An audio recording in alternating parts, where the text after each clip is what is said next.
हाय दोस्तों, मैं तुम्हारा होस्ट और दोस्त सौरभ बंसल।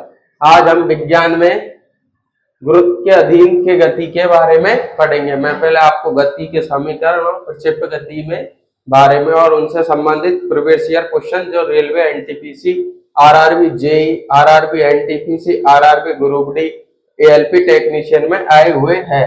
आज हम गुरुत्व के अधीन गति मतलब ऊपर फेंकने पर गति और नीचे फेंकने पर गति, गुरुत्व के अधीन गति के बारे में पढ़ेंगे। देखो, निर्वात की दशा में, निर्वात होता है मतलब ऐसी जगह जहां पर ना तो हवा हो, ना गैस हो, ना कुछ भी हो, केवल बिल्कुल वैक्यूम। वैक्यूम बोलते हैं ना तुम, वैक्यूम, उसे क्या बोलेंगे? निर्वात। निर्वात की दशा में गिरने वाली वस्तु केवल एक ही भारी बल। निर्वात की दशा में क्वेश्चन भी आ सकता है, निर्वात की दशा में गिरने वाली वस्तु ऊपर से, अगर निर्वात की दशा में कोई वस्तु गिर रही है तो उस पर कौन सा बल काम करेगा? केवल केवल एक ही भारी बल के अधीन काम करता है। वो कौन सा बल है? गुरुत्व बल जी, जिसका मान होता है 9.8 मीटर प्रति सेकंड स्क्वायर। ये मीटर प्रति सेकंड स्क्वायर किसकी इकाई है? त्वरण की गुरुत्व बल कहा जाता है। और यह वस्तु के भार, वस्तु का भार होता है। भार और द्रव्यमान दोस्तों दो अलग अलग चीज होती है ना। वस्तु का भार W वेट, एम द्रव्यमान होता है मास। वस्तु का भार होता है वेट, द्रव्यमान होता है एम मास। दोनों अलग अलग चीज है। वस्तु के भार किस किस का गुणनफल होता है? द्रव्यमान गुणा गुरुत्वाकर्षण के रूप में व्यक्त किया जाता है। केवल गुरुत्वाकर्षण के प्रभाव में गिरता हुआ, गुरुत्वाकर्षण के प्रभाव में गिरती हुई वस्तु को मुक्त गिरना या फ्री फॉल कहा जाता है। कोई भी वस्तु का अगर अपन बिना किसी भी भारी बल लगाए छोड़ते ना ऐसा, तो वो एकदम गुरुत्वाकर्षण बल के हिसाब से, तुम तेज से फेंकोगे तो अपना भी बल लगता है ना उस पर, तो वो केवल गुरुत्वाकर्षण के बल के प्रभाव में गिरती है, तो उसे क्या कहते हैं? Free fall. फ्री फॉल की व्याख्या मतलब गुरुत्वाकर्षण के अधीन गति की व्याख्या गति के द्वितीय नियम से की जाती है, जो है ना एस बराबर UT plus half eighty square. गति का द्वितीय नियम है ना एस बराबर UT plus half eighty square. इससे द्वितीय नियम से व्याख्या की जाती है। और अपन गति के नियम के बारे में पढ़ेंगे। जड़त्व का नियम, संवेग का नियम द्वितीय नियम है, जिससे बल की परिभाषा एवं बल का सूत्र आता है। और तृतीय नियम क्रिया प्रतिक्रिया का नियम। इस नियम के बारे में पढ़ेंगे अभी अपन बाद में। समझ लो एक बार दोबारा दोस्तों। निर्वात में की दशा में गिरने वाली वस्तु, निर्वात मतलब वैक्यूम की दशा में गिरने वाली वस्तु केवल एक ही भारी बल के अधीन होती है, जिसे कौन सा बल कहते हैं? गुरुत्वाकर्षण बल। जी का मान कितना होता है? 9.8 मीटर प्रति सेकंड स्क्वायर, जो किसकी इकाई है? त्वरण। जी भी एक क्या है? ग्रेविटेशनल त्वरण कहा जाता है। और यह वस्तु के भार के रूप में व्यक्त किया जाता है। वस्तु का भार कैसे निकालते हैं? W बराबर एम जी। ऐसे किसी भी वस्तु का भार निकालना है अपन को, तो उसका द्रव्यमान दे रखा हो आपको 10 केजी। अपन को जी का मान पता है कितना है? 9.8 पृथ्वी पर, तो उसका भार कितना हो जाएगा? 10 गुणा 9.8 कितना हो जाएगा दोस्तों? 98 किलोग्राम। देख लो दोस्तों, ये क्वेश्चन भी आता है ऐसे। चंद्रमा पर किसी वस्तु का भार, चंद्रमा पर किसी वस्तु का भार 60 किलो है। चंद्रमा पर किसी वस्तु का भार क्या है? 60 किलो। बताओ पृथ्वी पर कितना होगा? 10 किलो। क्योंकि चंद्रमा पर पृथ्वी के 1/6 है ना गुरुत्वाकर्षण का मान, इसलिए उसका भार भी क्या हो जाएगा? 1/10। गुरुत्वाकर्षण के प्रभाव में गिरती हुई वस्तु को मुक्त गिरना या फ्री फॉल कहा जाता है। यह क्वेश्चन भी आता है। और इस गुरुत्वाकर्षण के अधीन गति जो फ्री फॉल होता है, उसको गति के कौन से नियम से व्याख्या की जाती है? गति के द्वितीय नियम से। दोस्तों एक बार स्क्रीनशॉट ले लीजिए आप, मैं आपको बताता हूं फिर कैसे गति होती है गुरुत्वाकर्षण के बारे में। ले लीजिए दोस्तों।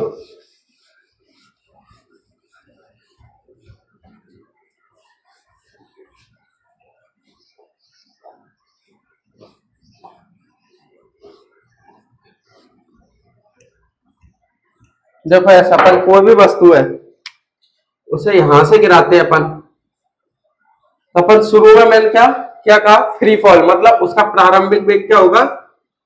0। और यहां पर क्या है?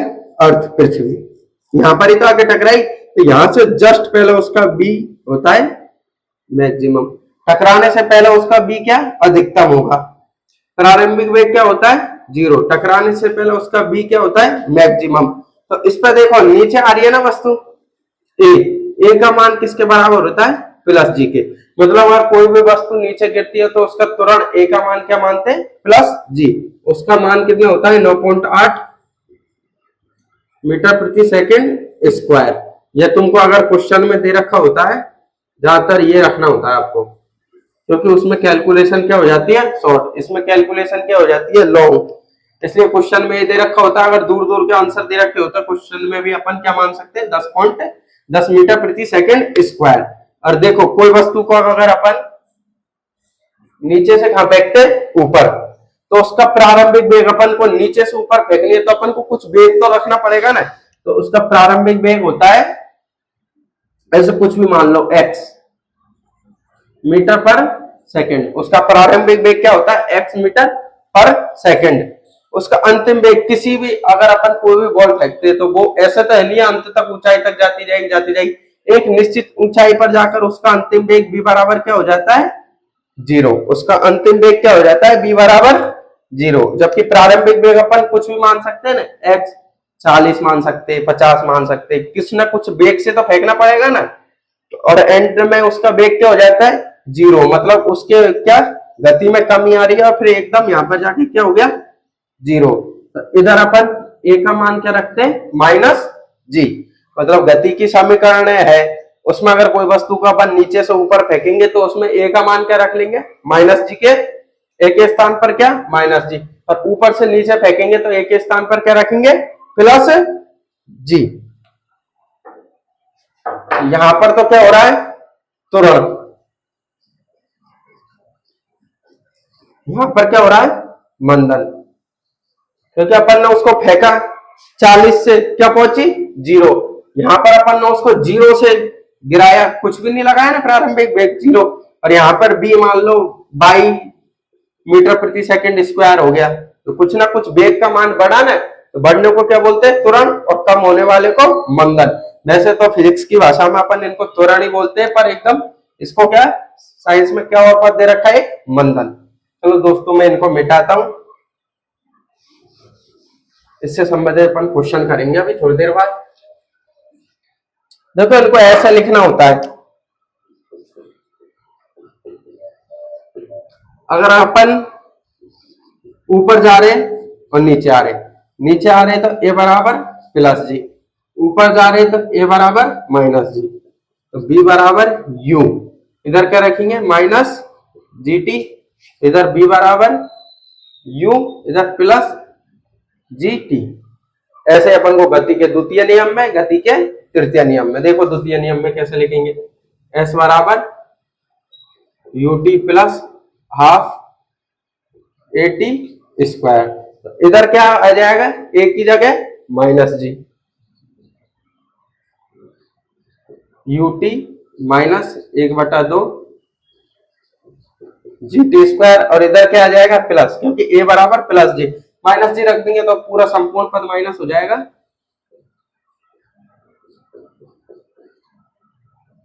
ut plus half G T square, ये तो पहला समीकरण लिख दिया, ये दूसरा लिख दिया। ऐसे गति का तीसरा समीकरण लिख लेंगे अपन।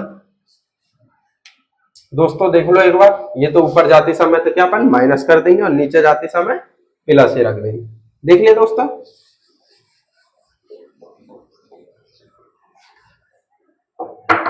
अब देखो कोई भी वस्तु है उसको अपन नीचे आ रहे तो g का मान अपन कितना मान लेते 10 मीटर प्रति सेकंड। देखो पहले टाइम उसका वेग कितना होगा पहले सेकंड में, मान लो 1 सेकंड में ये यहां पर पहुंचे, दूसरे सेकंड में यहां पर, तीसरे सेकंड में यहां पर, चौथे सेकंड में यहां पर। पहले सेकंड में कितना होगा देखो ऐसा निकाल लेंगे, b बराबर u प्लस at।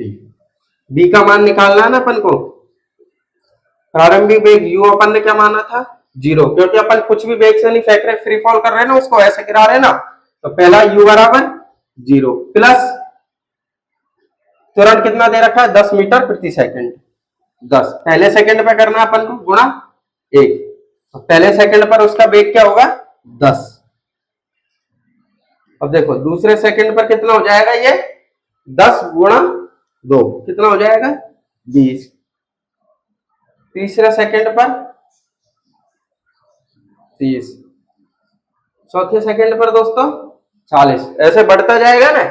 तो कोई भी वस्तु को नीचे फेंकते हो तो उसका वेग अधिकतम कब होता है, जो वस्तु वो धरती से टकराने वाली होती है तो वस्तु का वेग क्या होता है अधिकतम। ऐसे ही अपन देखो दोस्तों, अब मैं उधर ऊपर फेंकने की स्थिति बताता हूँ। कोई भी वस्तु को अपन नीचे से क्या फेंक रहे ऊपर, तो अपन ने मानो 50 प्रारंभिक वेग क्या रखा 50 मीटर पर सेकंड। तो पहले सेकंड पर वो कहां पहुंची यहाँ, दूसरे सेकंड पर यहाँ, तीसरे सेकंड पर यहाँ, चौथे पर यहाँ, पांचवें पर यहाँ। तो यहाँ पर इसका वेग क्या हो जाएगा 0। पांचवें सेकंड पर 0 हो जाएगा। देखो कैसे, v बराबर u प्लस AT। तो अपन ऊपर फेंकते तो मैंने क्या बताया, g का मान a बराबर क्या रखना माइनस g, u बराबर v माइनस जी टी।